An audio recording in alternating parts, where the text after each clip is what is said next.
Hey guys, happy Friday and welcome back to our PAC Politics podcast. Our podcast is brought to you by our United Resource PAC. We are a tax exempt political organization. I am your host, Brittany McDowell, and again, thank you so much for tuning in to this episode. It's Friday, right? So it's the last episode of this week. So on our last podcast episode, we talked about I talked about, right?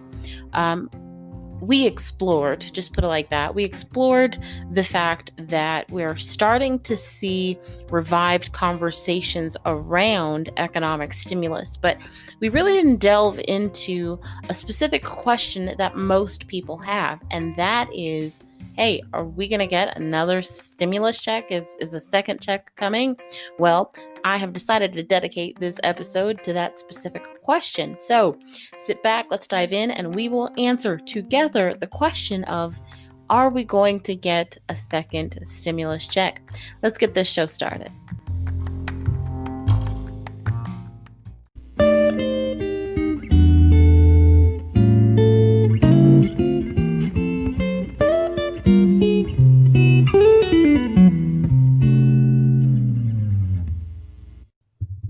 Okay, so I need to make something very, very clear. The problem that we are having has nothing to do with the stimulus checks themselves. The stimulus checks are not the problem when we examine or try to figure out why we are not seeing any progress really when it comes to economic stimulus. What we've been dealing with. Well, before we get into what we've been dealing with, let me be fair, right? I don't really, I'm not going to say I don't make an effort to be fair, because you always want to be fair, right? But because we're not a news podcast and we're actually a political organization that looks to get involved politically, I don't always try and, um, strike that fair and balanced kind of, oh, well, they're bad and they're bad and they're good and they're good, because that's not always the case. In most cases, there is someone who was wrong and there is somebody who was right? But let me be fair here. Let me strike that tone of fairness by saying that both the parties, the Democrats and the Republicans, when you look at stimulus checks for taxpayers, they appear to agree. Okay. We're going to talk a little bit in depth in just a while about how the appearance isn't exactly what's going on, but because some people are trying really hard to make it seem like they give a damn, I'll just be nice and be fair, as people like to say it, and say, hey, you get an A for effort, right? Um, but if you want to be very specific, if you want to be very specific and look at the Republicans, it's actually Donald Trump who is demonstrating a high level of favorability when it comes to pushing out those second stimulus checks. Obviously, he wants to do it before November, right? But again, before we continue, before we start talking about stimulus checks and answering the question of, are we going to get one, I want to make it clear that stimulus checks are not the problem. Stimulus checks are not what is keeping us from reaching a stimulus a package, or getting a stimulus package by reaching an agreement.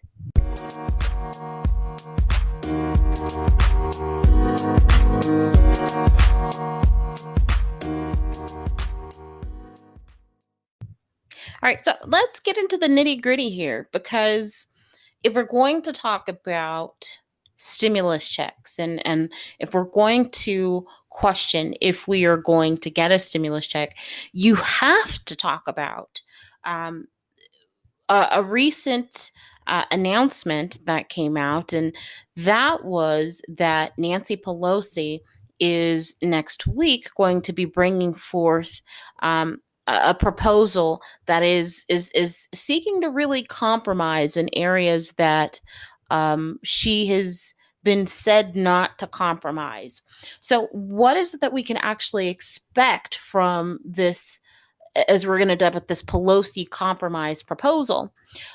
Well, regarding the stimulus checks, because I mean, obviously, stimulus packages include so much more than stimulus checks, right? They include mortgage forgiveness and unemployment benefits and a whole heap of other things. But specifically related to stimulus checks, since that is the focus of this episode, it does include well, it's not it does because it doesn't exist yet. It is expected to include a $1,200 stimulus check for Americans, for individual Americans. The amount is still the same as what we saw with the CARES package. So it is a $1,200 check. However, there is a difference in one specific area. With the CARES package, that economic impact payment of $1,200 we received allowed for or provided for a $500 extra amount of economic benefit for dependents. So you got $500 for your dependents. It's expected that the Pelosi compromise proposal is going to provide for not $500 per dependent, but hear me out. It's expected to go to $1,200 per dependent. So essentially, how a parent will receive $1,200, each child up to 3 dependents is expected to get essentially their own $1,200 as well. Now, this is just the expectation because we haven't actually had the proposal put out yet. We're expecting that next week, as well as a vote on it next week. So yes, we are expecting to get an actual stimulus check proposed with what we're looking to see from Nancy Pelosi in the House. Another point of difference that I want to kind of point out here as we talk about the Pelosi compromise proposal is, I don't know if any of you remember, but the HEROES Act that was passed months ago by the Democrats, it authorized slightly more than actually closer to 3.5 trillion. It was about, I think, like $3.4 trillion worth of new spending. But what we're expecting to see come out next week is a reduction of about $1 trillion. So we're expecting to see this proposal cost $1 trillion less, bringing the total for the proposal to $2.4 trillion. So again, we're expecting that Nancy Pelosi will come down on what she's asking for by $1 trillion from her most recent position. That's not even the position, she started with from the very beginning. And Republicans, just to, talk about what they have done and where they have come down from. Republicans, if you consider their skinny bill, as it's been dubbed most recently, that came from the Senate, or that was proposed in the Senate or put forth for a vote in the Senate. That bill only brought them $500 billion from the position which they had previously taken. So we see. We're expected to see, let me just kind of summarize here, we're expected to see Nancy Pelosi come away from her desired position. She's willing to move $1 trillion, where Republicans were willing to move half of that, only $500 billion. So we are seeing more movement, more compromise coming, or we're expecting to see more compromise, as has been the case, come from the Democrats. The perception by most people, not everybody, but the perception by most people is that Republicans have been refusing to stimulate the economy. And I want to speak to that. I want to answer the question, why have Republicans refused to stimulate the economy? And before we can even answer that question, let's first address and speak to the ways in which Republicans have refused to stimulate the economy. Republicans have opposed um, the. I mentioned when we talked about the expected compromise deal that's coming from Pelosi next week. I mentioned the HEROES Act and that it had a $3.4 trillion ish price tag. They opposed that. Um, they stated that their reasons for opposition were due to the fact that they didn't feel state and local governments needed assistance. They didn't feel that state and local governments needed to be, as they saw it and as they called it, bailed out from bad mismanagement. They didn't want to just help at all. They also rejected the previous proposal based on the fact that it included an extension with those federally granted unemployment, the unemployment assistance, the unemployment stimulus. So they rejected it because of that. So it was primarily those two things that they stated as the reason for their opposition to previous stimulus, previous suggested stimulus. What we've seen from congressional Republicans and by and large just general congressional leaders, if you remember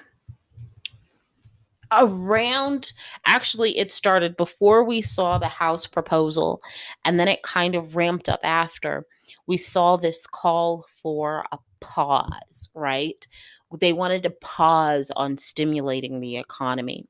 So not only do we have the fact that, quite frankly, Republicans have outright refused to go along with them for the longest time, counter by providing something else for us to even consider. When you consider that, along with the fact that, again, they were literally calling for us to do nothing. They dubbed it a pause, but essentially what it was them shouting from the top of their lungs, "Let's do nothing." So when you consider those two things, I mean, there are more things that you could bring up for consideration. When you consider those two things, think about the Democrats. And again, I must disclose here because I can hear it now. People saying, well, obviously you're advocating in favor of Democrats because you're a Democrat. I'm not a Democrat. You're, Brittany, you're advocating for you're saying that the Democrats are doing right and the Republicans are doing wrong because you are a political organization and you're a Democrat political organization. We're a non-connected super PAC. We have no affiliation in any way, shape, or form with any political party. And that's one of the beauties of who we are and what we do as an organization. We can actually call out wrong as wrong and right as right without any tie to specific ideology. We're not bound by ideology or political affiliation because as an organization, although we are political, we don't subscribe to any, right? But so here's the deal. Be honest with yourselves. Look at the Democrats. Look at what they have opposed and why they have opposed things. They absolutely have been in opposition to certain things. But I want you to put your thinking cap on and ask yourself, is there a record of Democrats saying no to stimulus checks?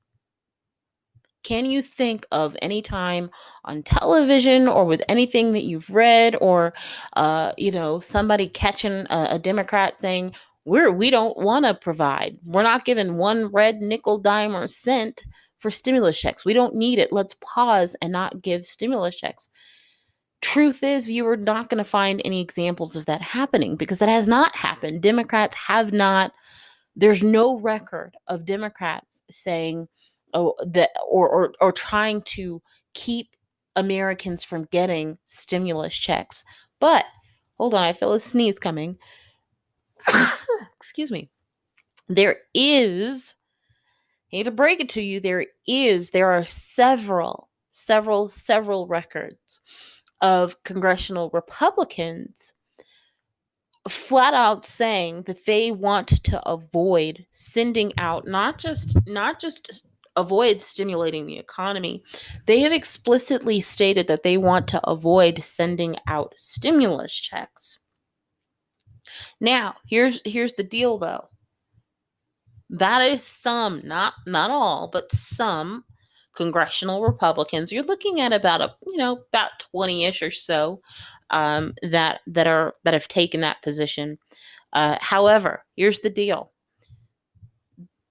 That is coming from congressional Republicans. And yes, we do have a Republican president. Let's actually speak to our Republican president, Donald Trump. Donald Trump and his administration, they are actually detached from congressional Republicans in that regard. Donald Trump is actually advocating for another round of stimulus checks. And it's interesting because when you look at Republican leaders, namely Mitch McConnell, right, over there in the Senate, what we saw, he was the main person who was calling for the pause. Let's pause. Let's take a pause. We're gonna pause. Like he was the main person calling for a pause, right?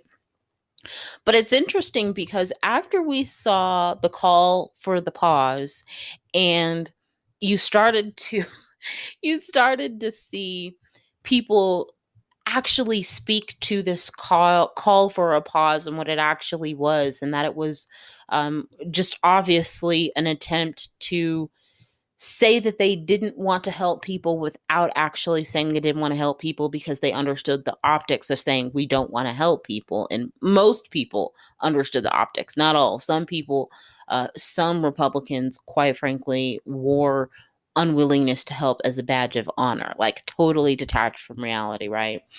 But while we were seeing Mitch McConnell kind of say pause,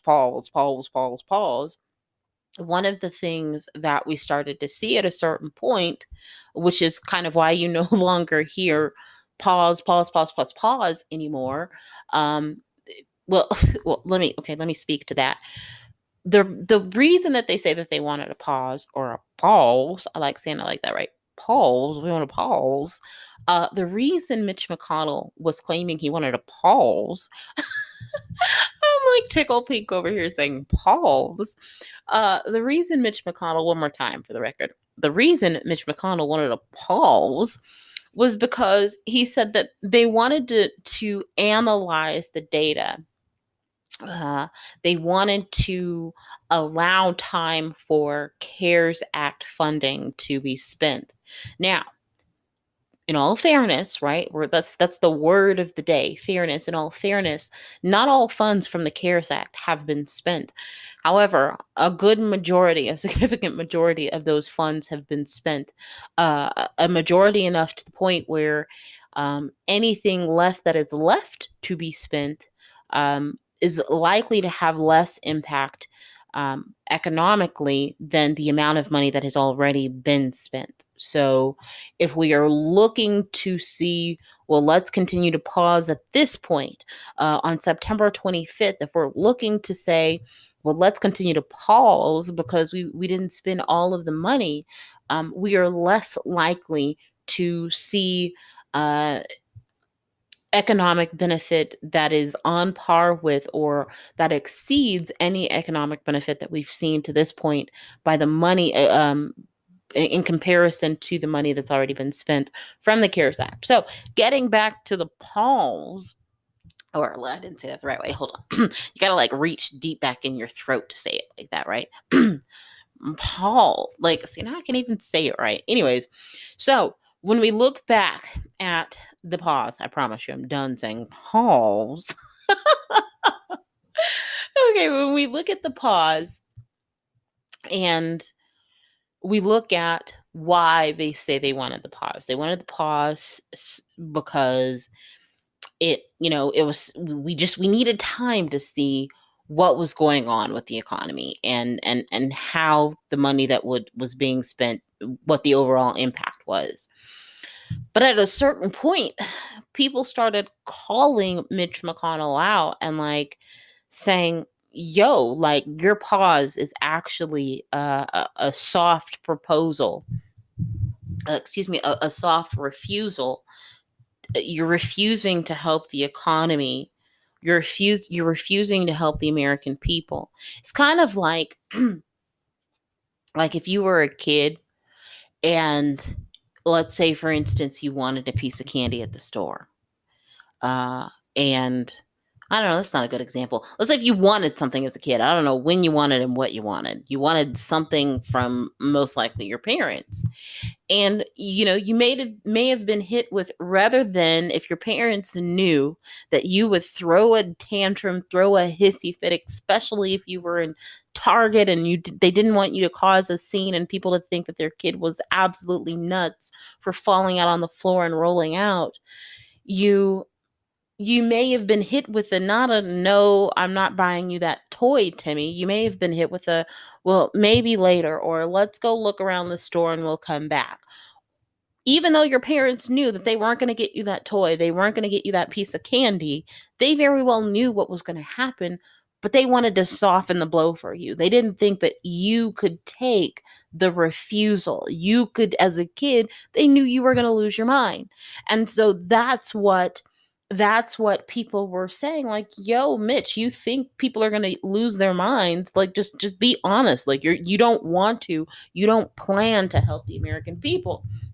So all of that said, we went from Republican leaders, mainly Mitch McConnell here, going from taking that position to taking the argument and making it one about the overall price tag, which is kind of where we are now, which is why it's a big deal, as I referenced earlier, that Nancy Pelosi, as part of the Pelosi compromise proposal, is willing to come down from a $3.4 trillion package to a $2.4 trillion package. But so in the emphasis of in the not in the emphasis in the to be fair, I'm totally, guys, it's 5 o'clock in the morning and I have not had my coffee. It's not anything for me to be up this early. I'm up early. I start my day like at 2 o'clock in the morning. That's not the problem. The problem is that I have not had my coffee, so I cannot think. So I apologize. To be fair here, though, when you look at the HEALS Act, which was the proposal, or excuse me, that was the legislation that was proposed by the Republicans, what most people, it was what we got before we got the skinny bill, okay? The HEALS Act, which was about $1 trillion, it included, and we're being fair here, the HEALS Act, what we saw before, if we think in terms of kind of chronological events, you had from the Republicans, you had the HEALS Act, and then you had the skinny bill. So the HEALS Act was first. HEALS Act was dubbed around $1 trillion. The skinny bill was dubbed around $500 billion, half of that. What we first got from the Republicans, the HEALS Act, did have a second round of stimulus checks. And those checks were the same size. So they were $1,200 and they had the same eligibility criteria as the CARES Act. So it was not $1,200 per dependent, it was $500 per dependent. So they were willing at that time to give people a stimulus check. And sure, at the time, you had some Republicans who did not want to spend one red cent, nickel, dime, dollar to stimulate the economy, but we still did see in that legislation, we still did see a call to support or to assist the American people with direct stimulus. But what came after that, the skinny bill, as the as the Democrats have called it, or the emaciated bill, as it's been called, that, in order to placate to fiscal hawks, And you could make the argument that, they're not really fiscal hawks because they don't mind spending money, but it's about who they spend the money with, not so much how much they spend. In order to kind of pander to a specific segment, about 20 Republicans, what we saw with the emaciated bill from the Republicans was a removal of that stimulus check.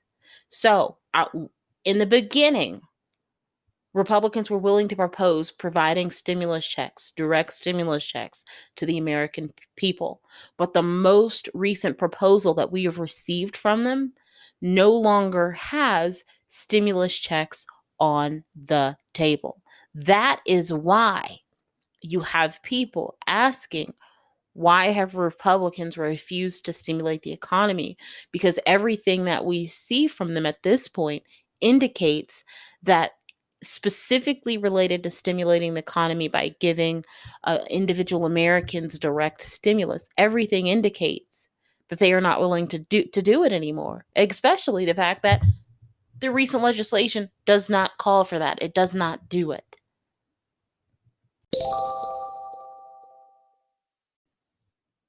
So in comes President Trump. President Trump might be the key for Americans getting another stimulus check. So can he actually help Americans? Can President Trump actually help get Americans another stimulus check? Well, let's talk about that. Everyone knows that President Trump was super excited about one thing and one thing alone. Can you guess what it was? It was the payroll tax cut, right? Now, he was very enthusiastic about that. He was very excited about that. He pushed for that. That's not really what we're seeing him push for anymore. He has long ago kind of stopped the push for that.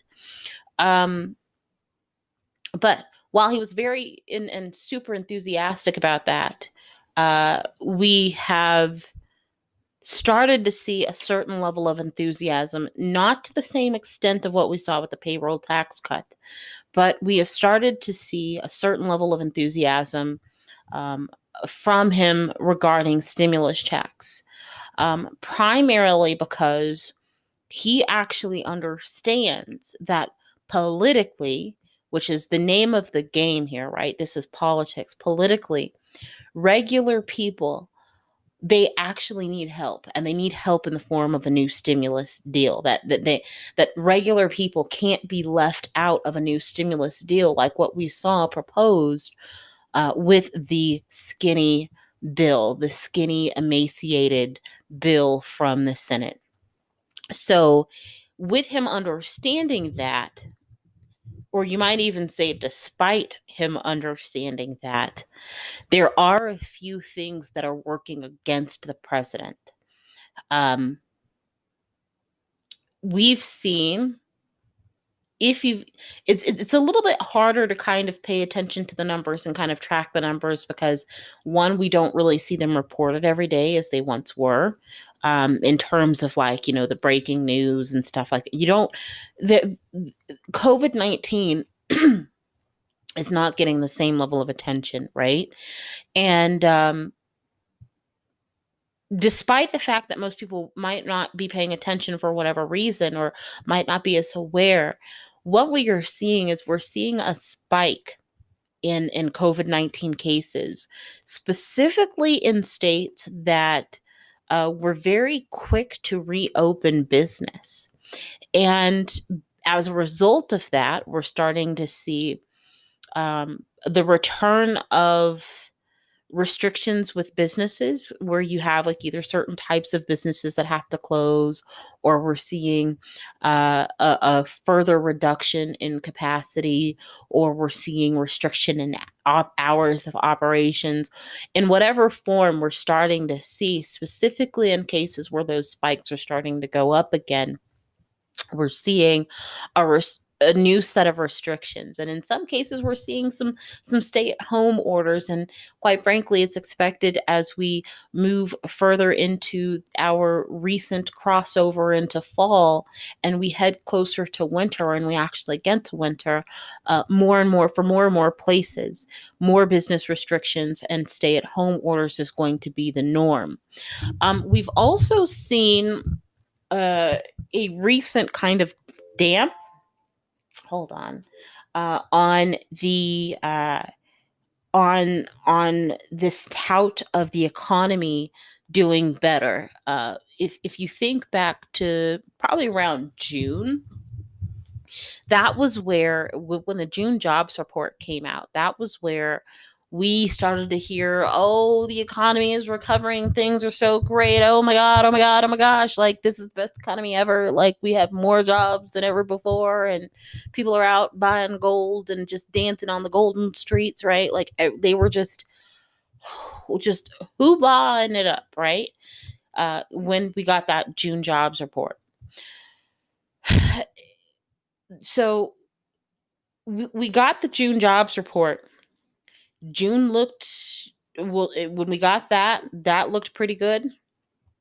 The July jobs report looked pretty decent. But things are starting to shift down again, right?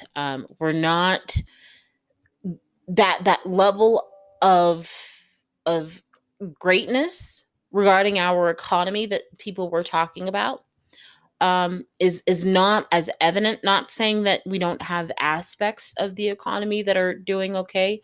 For the most part, we have more aspects of our economy that are not doing as well than aspects of the economy that are doing well. Or if they're doing a little bit better than they were before, the trend of them is things are starting to kind of trend in a downward direction. So that's going against the president.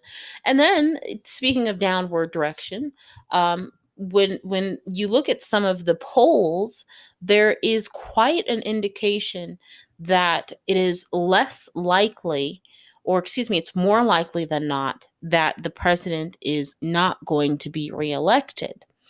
And so all of those things, among other things that I really didn't care to talk about, pretty much these things are contributing to the idea that not just the president, but overall his various members of his administration, the idea that, hey, we actually need to appeal to individuals and we need to actually help them and give them economic relief in the form of a stimulus check. Now, who is to say? I mean, you could hypothesize that if many of these things, or even one of the previous things that I had mentioned, were not the case, that we most likely wouldn't be getting talks of stimulus. Who knows? Who knows? Who knows? Who knows? So, I want to make it clear that President Trump, guys, he is not the problem. I mentioned that earlier. Stimulus checks were not the problem. We're not at this place of an impasse with stimulus talks because of stimulus checks being the problem, despite the fact that people, namely congressional Republicans, don't want to provide stimulus checks. But President Trump, if you want to blame President Trump for as the reason we're not seeing progress, as I've seen, not a lot, but I've seen some people, they're, oh my gosh, it's President Trump's fault. If you were to fall into that camp, you would be sorely mistaken, because as it relates to Republicans, he's really the main and prominent Republican who is actually pushing to really provide stimulus checks to people. He actually went so far as to recently suggest that Congress should authorize him to take some of the unused, I mentioned how we didn't use all of the money from the CARES Act, that Congress should authorize him to use the remaining funds to just cut out checks to American people. He did that around a little bit after the executive order came out that issued that $300 for federal economic benefit, or excuse me, stimulus from FEMA. It was not too long after that we got that suggestion. So, and even excuse me, even relatively more recent than that, when you look at, if you remember, the bipartisan proposal that came from the House Problem Solvers Caucus that looked to spend $1.5 trillion over a fairly short period of time, that included stimulus checks with the same provisions as the CARES Act. Donald Trump, excuse me, our president, actually supported that as well. So again, in the word of the day here, let's be fair. President Trump is not the holdup when it comes to us getting a stimulus package. So if any Democrats say that, they are lying. President Trump is not hurting. He's not holding that up. At least if you look at the surface level. We don't know what's kind of going on very deeply behind the scenes, but just from what we see, the appearance is not that Donald Trump is the reason we are not seeing a stimulus package. So President Trump is actually in the position where he's looking to help Americans get a stimulus check.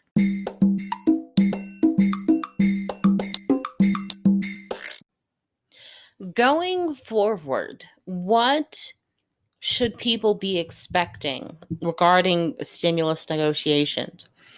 Well, there are many things that are working in favor, in support of us getting another stimulus package, but then there are also things that are working against us getting a stimulus package, coming to a deal. Let me give you an example of that. Like, if you look at, for instance, the November elections, this has been one of the things that I've made very, very, very, very clear, that the November elections are working against us getting another stimulus bill. Excuse me, another stimulus package. It's actually working against the current negotiation efforts. If you look at the fact that the economy is kind of the recovery is slowing down related to the economy. Things aren't doing as well as was inferred and projected just even in the past month or two. That is working in favor of us actually getting coming to an agreement regarding stimulus negotiations, because things aren't really going too well. But more things. Those are just two examples. One thing that's working for us, one thing that's working against us. Truth be told, it's like there's something in my throat. There's more working against us in terms of getting another stimulus deal passed before the election than there are things working for us. So if you are questioning, well, what can we expect? As it currently stands, don't expect too much, because there's too much working against the American people and our ability to see something regarding these negotiations.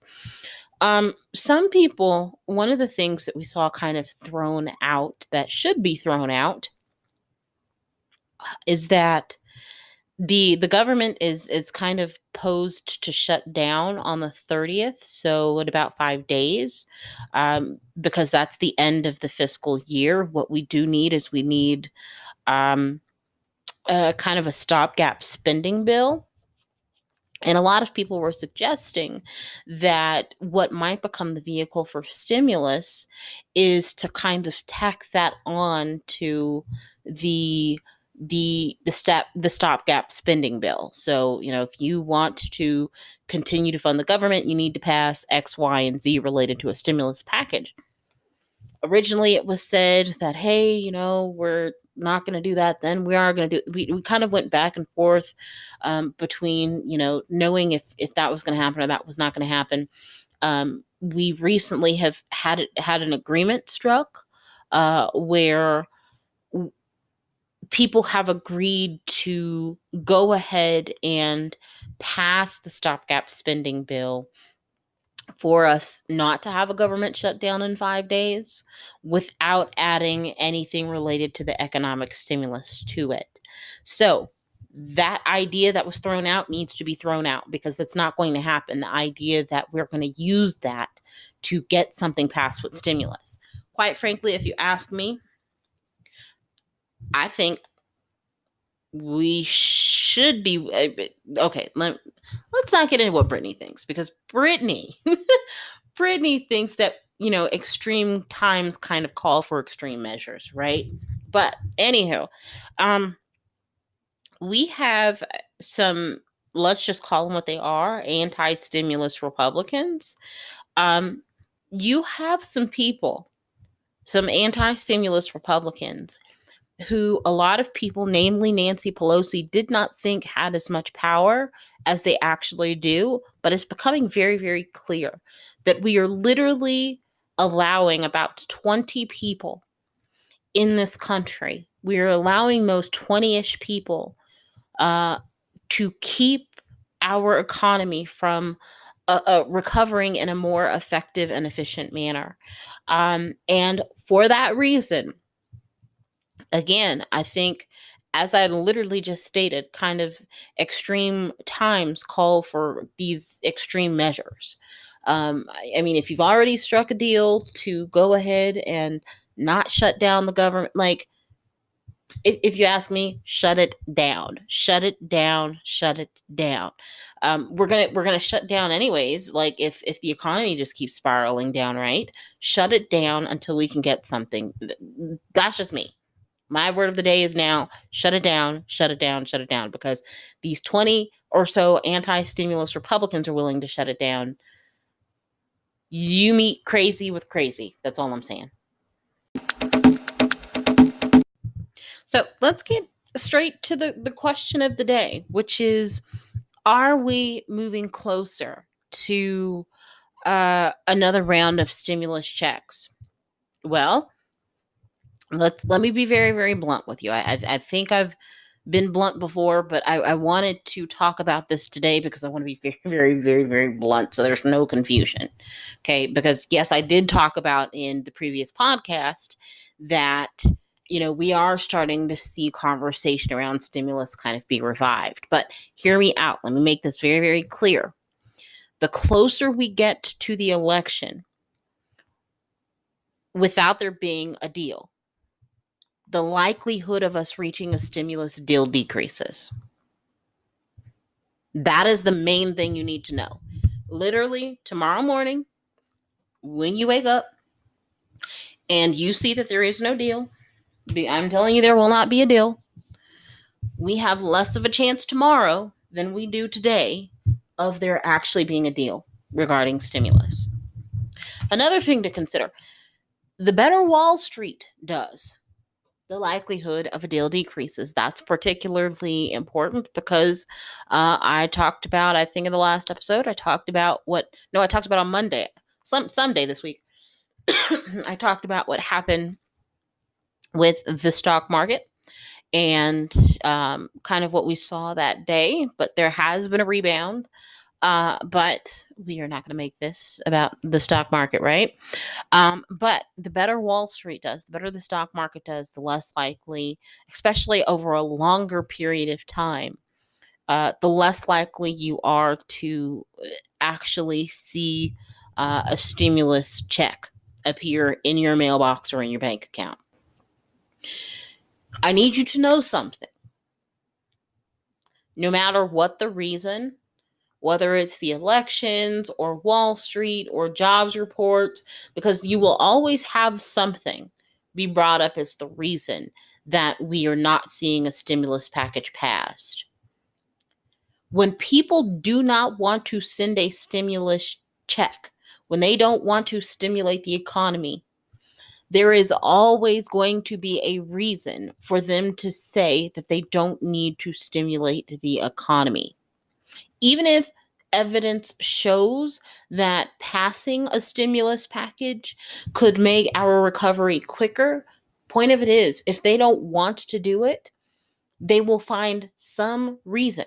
I demonstrated with Mitch McConnell earlier At first it was pause, pause, pause, pause. Then it became numbers. There will always be a reason if people don't want to stimulate the economy. Doesn't matter if it can make it better.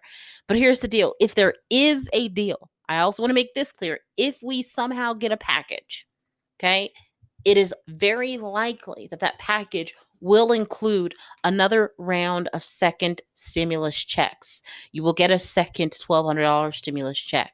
Okay. That's probably the only thing that you can count on if it passes. Can't count on those unemployments. Can't count on any of that, but you can probably, and most likely, it is very probable that you can count on that.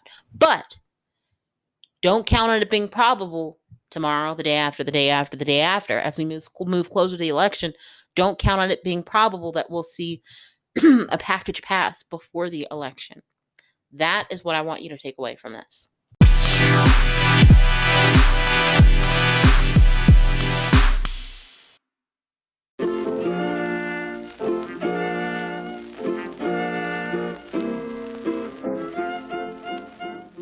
Are you on Facebook? We're on Facebook. Check out our Facebook page in the description box of this episode. We have our blog posts, we share our latest episodes, we share relevant information related to COVID-19 economic stimulus and relief. Again, we do it all on our Facebook page. Check it out in the description box of this episode. See you there.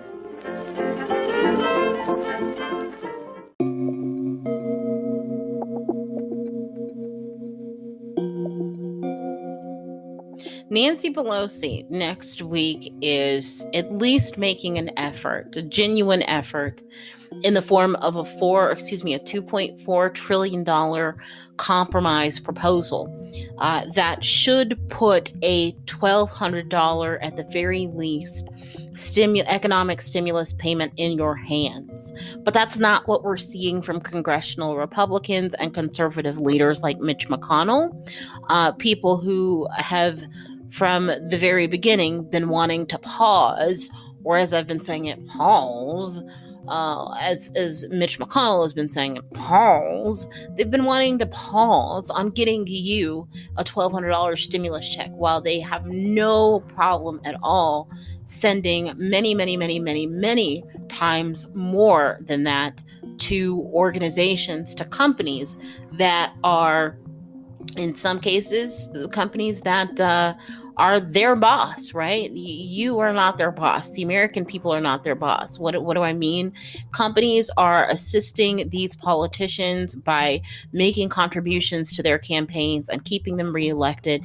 And that is why you have people like Mitch McConnell who are able to stay in office, who keep their jobs, despite the fact that they don't actually work for the American people. He's made it very, very clear that he is willing to work for the people who are willing to support his campaign. Those companies, these big companies who give much to the man, right? But anyhow, what we are looking to do, again, we're a political organization. We're not just some news organization talking about the news. We're a political organization and we run political ads either in support of politicians or against politicians. We are going to call for a pause on congressional Republicans who want to pause on you. If congressional Republicans want to pause on the American people, we want to pause on those congressional Republicans. And so what we are in the process of doing is we're putting together efforts to run political ads against politicians, specifically congressional Republicans, who are not looking to help the American people. Now, all of these congressional Republicans who are calling for a pause or who are unwilling to help stimulate your economy, not all of them are up for re-election in November. That's okay. Because while they are hoping that the average American, that their constituents forget about the fact that they called for a pause and didn't want to help people, we as an organization are going to remember. And we, even in that next election cycle, are going to run ads against them to remind people that, hey, you called for a pause. And now it's time to call for a pause on you. So any of these congressional Republicans that want to pause pause. By all means, pause as long as you want to, because we are about to call for a pause on you. We need your help to make our pause on their pause possible. So if you would consider in the description box below, make a contribution. Doesn't matter the amount. In the description box below, look for the option that says make a contribution, and you can help us in whatever amount you can run those political ads. As much as I would like to approach organizations and say, hey, we want to advertise and we want to pay with the pause or pay with goodwill, it takes money to run the ads, and this is where we need your help. If you can't make a contribution, that's okay. Don't feel pressure, but if you can, even if it's just $5, $10, whatever you can, helps us run these ads. So in advance, thank you so much, because again, they want to call for a pause and we're about to call for one too.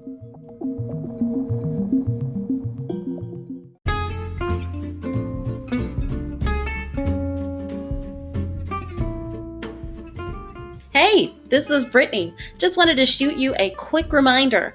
Look in the description box of this episode and you can find a link to our website. On our website, you can find our latest blog posts. You can find our contact information. If you even want to make a contribution, you can go over there and do that as well. You can find out the policies we are looking at and targeting as an organization. I say all the time that we are a tax-exempt political organization. If you want to know more about that, again, go on over to our website, our-pack.com, where you can find out everything you want to know. You can do everything you want to do. We will gladly welcome you on our website with open arms. Again, check out our website in the description box below.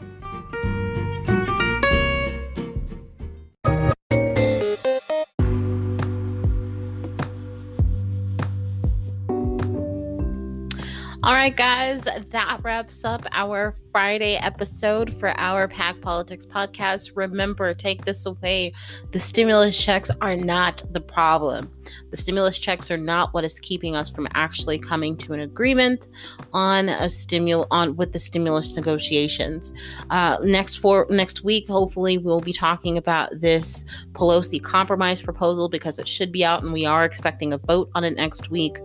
I am looking forward to seeing if we are going to continue to see, especially once the Pelosi compromise proposal is released, are Republicans going to refuse to stimulate the economy with that? What is going to be their problem then, right?